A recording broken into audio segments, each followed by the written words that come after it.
4 मित्र थे। इनमें से एक खाती था, एक दर्जी था, एक सुनार था, एक ब्राह्मण था।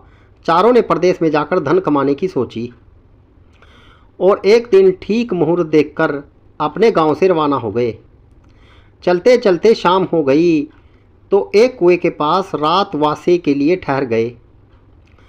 सबने भोजन किया और फिर सोने की तैयारी करने लगे।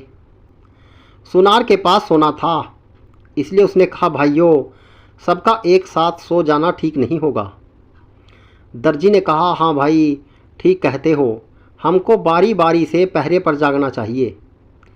ब्राह्मण ने सबके पहरे का समय निश्चित किया। पहरे पर सबसे पहले खाती की बारी आई। वह जागने का प्रयत्न करने लगा, किंतु थकावट के कारण उसको नींद आने लगी। उसने सोचा कुछ काम करना चाहिए। खाती ने एक लकड़ी का टुकड़ा लिया, औजार निकाले और पुतली बनाने लगा। अपना पहरा ख़त्म होते होते उसने लकड़ी की एक सुंदर पुतली बना ली और फिर दर्जी को जगाकर सो गया। दर्जी ने देखा पुतली तो बहुत सुंदर बनी है। उसमें रंग रंगीले कपड़े निकाले, पुतली का नाप लिया और फिर सीने लगा।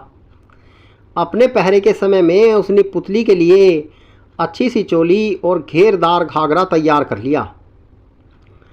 साड़ी के नाप का चूंदड़ी का कपड़ा लिया और पुतली को सभी कपड़े पहना ओढ़ाकर खड़ी कर दी।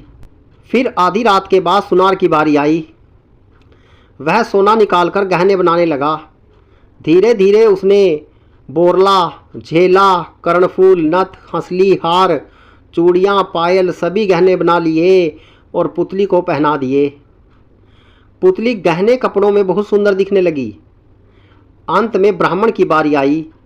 वह पुतली को देखकर विचार में पड़ गया। उसने सोचा इस पुतली को अपने मंत्र बल से जीवित करना चाहिए। वह मंत्र बोलता हुआ उस पर जल छिड़कने लगा। सुबह होते होते पुतली जीवित होकर जवान लड़की बन गई। सवेरा होते ही सभी जाग गए और सुंदर लड़की को अपने पास देखकर आश्चर्य करने लगे। ब्राह्मण ने कहा, इसको मैंने मंत्र बल से जीवित किया है, इसलिए मैं ही इसके साथ विवाह करूंगा।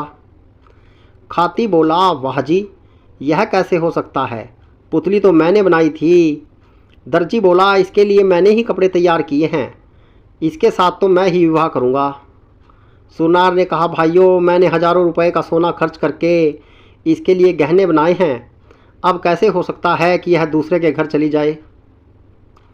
इतने में गांव के कई लोग भी जागकर अपने काम धंधे के लिए कुएं पर आ गए। चारों को लड़ते झगड़ते देखकर गांव वालों में से एक समझदार बूढ़ा बोला, भाई क्यों लड़ते हो? पूरा मामला समझाकर कहो। चारों ने बारी बारी से अपने बयान दिए और लड़की के साथ विवाह करने का अपना अधिकार बताया। बूढ़े ने सबकी बातें समझकर कहा, खाती ने पुतली बनाई और ब्राह्मण ने इसको जीवित किया, इसलिए दोनों उसके बाप हैं। दोनों में से किसी का भी विवाह इस लड़की के साथ नहीं हो सकता। रही बात दर्जी की, उसने कपड़े तैयार किए। यह काम मामा का होता है।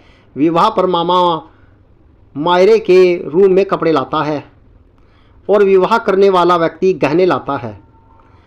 गहने पहनाने वाला सुनार है, वही इस लड़की से विवाह कर सकता है। सबको यह न्याय स्वीकार करना पड़ा। सुनार उस लड़की से विवाह कर अपने घर लौट आया और दोनों सुख से रहने लगे। मित्रों, मैं आप सभी को यहाँ पर ज्ञानवर्धक और रहस्य से भरी कहानियाँ सुना रहा हूँ। कहानी अच्छी लगे तो शेयर जरूर कीजिएगा। राधे राधे।